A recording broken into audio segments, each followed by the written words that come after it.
Seja muito bem-vindo! Espero que vocês estejam curtindo as viagens dentro da minha viagem e das suas também. E bora viajar de novo? Hã? Bom, hoje a gente vai viajar para Sarandira, lugar incrível que fica no interior, bem depois de Juiz de Fora, em Minas Gerais. E ali era o lugar onde eu passei algumas férias, graças aos meus primos, já que a avó dos meus primos morava em Sarandira, os meus tios também moraram um período em Sarandira, e a gente pôde estar nesse lugar mágico, incrível, algumas vezes. Então eu guardo dentro da gaveta das memórias de infância algumas passagens em Sarandira. Uma delas era simplesmente na estrada, quando a gente começava a ver as cercas de lápis de cor branco, as pontas das cercas pintadinhas de branco, a gente sabia que a gente estava chegando a Sarandira. E eu lembro que a gente tinha umas 3 pontes para atravessar, e o meu tio ou a minha tia, quem estivesse dirigindo, gritava: levanta o pé, olha o mata-burro! Ou seja, para que tinha esse mata-burro? Você sabe o que é mata-burro? Mata-burro é uma espécie de ponte onde há um intervalo entre as tábuas, né, as ripas, né, ou de ferro ou de madeira, de modo que um carro possa atravessar, mas que impeça as vacas ou os cavalos de atravessarem. Então era meio que uma forma de dividir até uma propriedade, né, o limite, né, quando tinha um rio, né, ou para não ter que ir muito longe para buscar o gado ou o cavalo. Então essa era uma alternativa, já que tinha que fazer a ponte, né, então que ela fosse feita de um modo adaptado, que fosse positivo para quem criasse gado ou tivesse cavalo. Eu lembro uma vez que na estrada de terra a gente testemunhou o nascimento de um bezerrinho. Ele todo molhado, todo frágil, a placenta ainda estava ali exposta. Coisas que só quem está na roça, né, quem faz viagens mais para o interior, tem a chance de testemunhar esse tipo de fenômeno natural. Quando a gente chegava lá na casa da vovó Marinha, era uma casa antiga com janelões, tinha uma varanda com rede e quando a gente entrava na sala, um mesão e um lindo fogão a lenha. Eu lembro muito bem quando a gente era conduzido, coordenado a participar do mutirão para fazer goiabada. Você já fez? Você tem uma ideia de como que se faz goiabada? Cascão, artesanal, assim, mineiríssimo? É um trabalho. Você tem que colher o máximo de goiabas possíveis. Não importa se é goiaba branca ou se é goiaba rosa. Depois que essas goiabas são coletadas, então é preciso abrir, limpar, em alguns casos tirar a casca, colocar num tacho de cobre, e ele tem aquela coloração meio avermelhada, lembra muito a cor do bronze. E eu lembro que a colher de pau tinha 1,5 metro, quase 2 metros, eu não entendia muito bem por quê. E o lugar onde era feito, né, essa goiabada, era a lenha e embaixo, né, na parte de baixo, não era no fogão a lenha.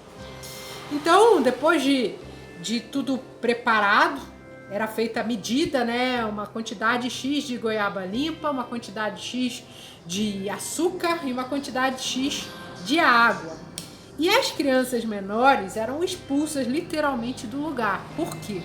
Porque quando essa goiabada começava a ferver, ela queimava.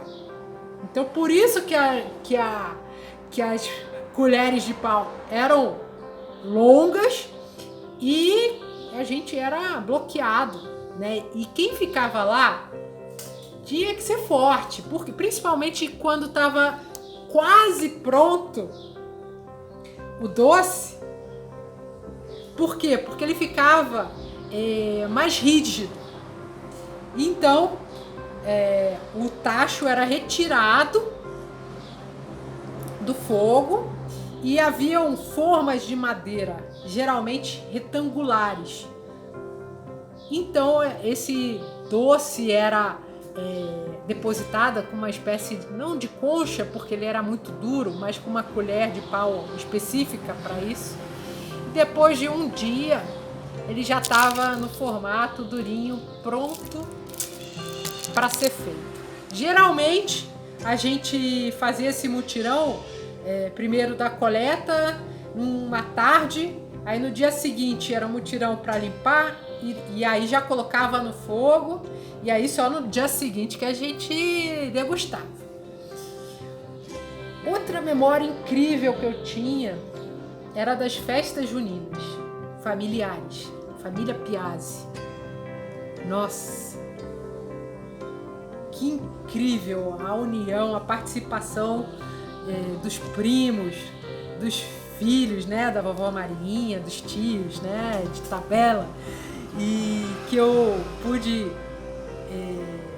desfrutar tanto desse evento maravilhoso, tradicionalíssimo, quanto também desse amor, né, desse evento de comunhão familiar.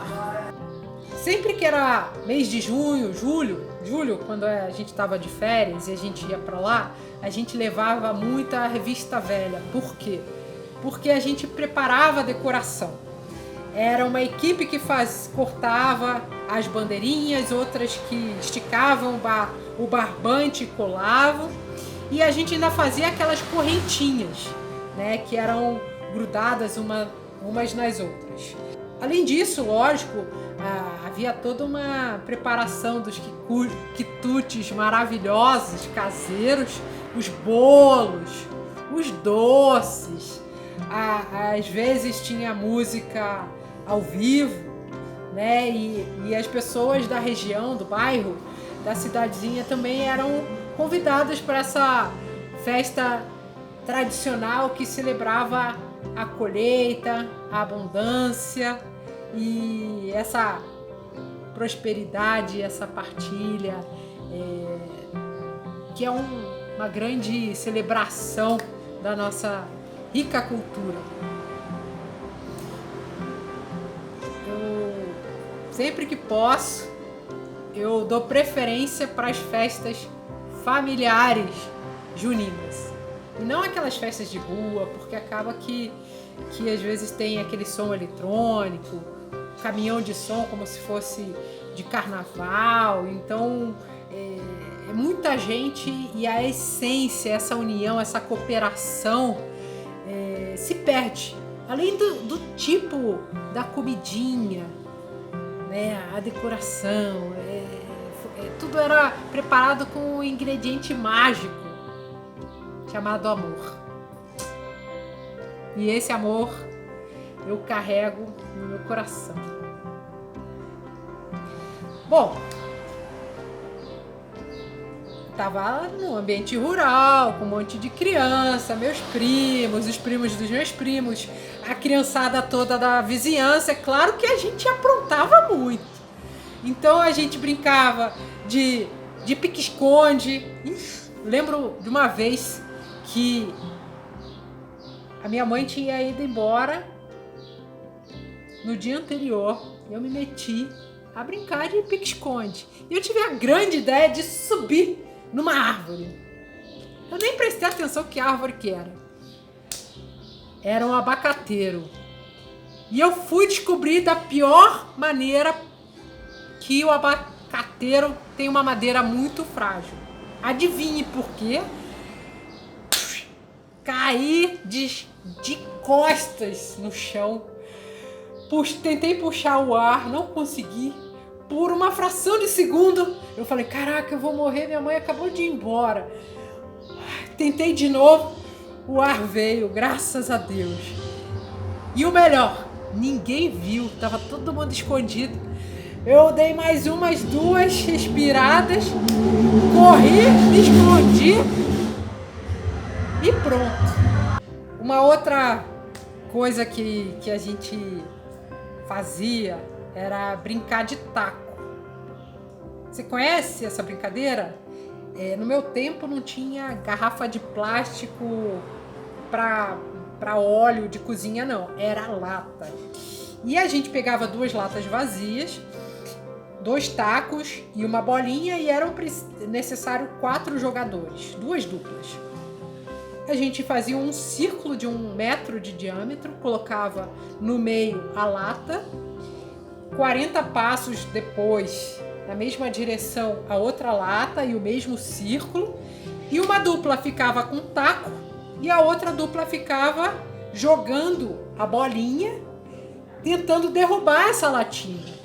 Se quem tivesse com taco acertasse, a dupla que tá com a bolinha ia ter que correr atrás da bolinha, enquanto isso os jogadores com taco iam cruzando os tacos.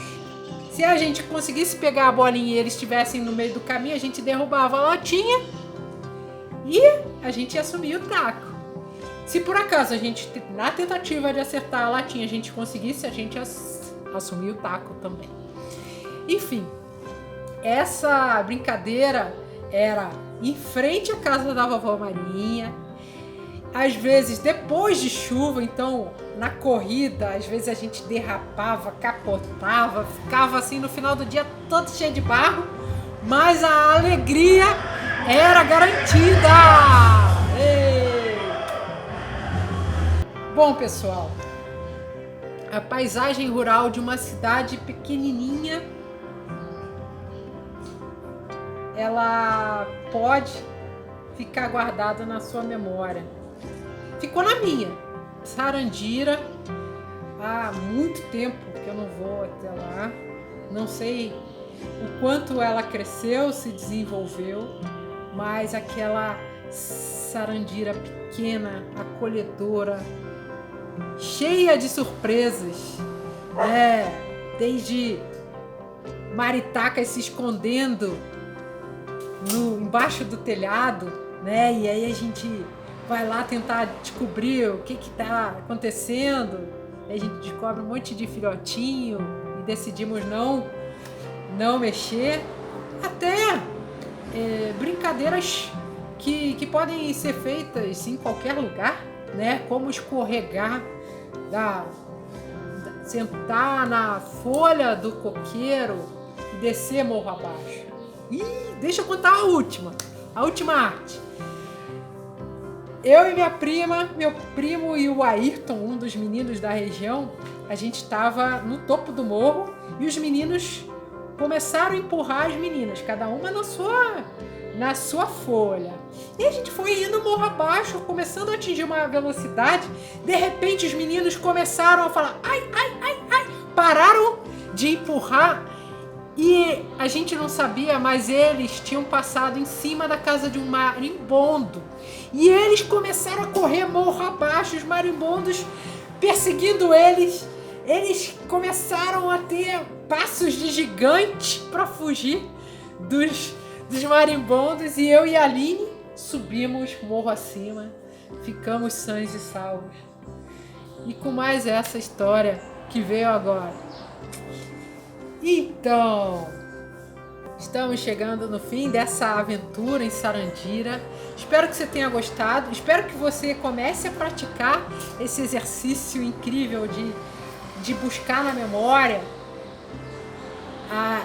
as viagens, mesmo que fossem curtas, de um dia, passeios.